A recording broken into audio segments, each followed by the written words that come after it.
ქვეყანამ ნახა მარცხი, დაკარგა ტერიტორიები და ქართლის ცხოვრების ავტორი ეხლაც მბურძლავს. რა ვიცი 67 წლისა ვარ და ასეთ რამეს რო ვკითხულობ, ემოციის გარეშე ვერ ვძლებ და არ შემიძლია.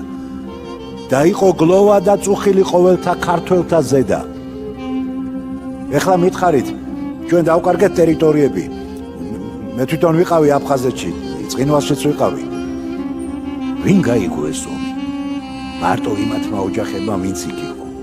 დანარჩენის ოჯახებმა გაიგეს? ეს არის გლოვა და წუხილი ყოველთა ქართველთა ზედა. ამიტომ სიხარულიც საერთო უნდა გქონდეს, წუხილიც საერთო უნდა გქონდეს და იმაზე არ უნდა ვფიქრობდე, რომ დღეს ვიღაცისთვის სასიამოვნოდ მოვიქცე. მე უნდა მოვიქცე ისე, როგორც ამ ქვეყანას არგებს დღეს. ხვალ სხვა რამე არგებს, ხვალ სხვანაირად უნდა მოვიქცე.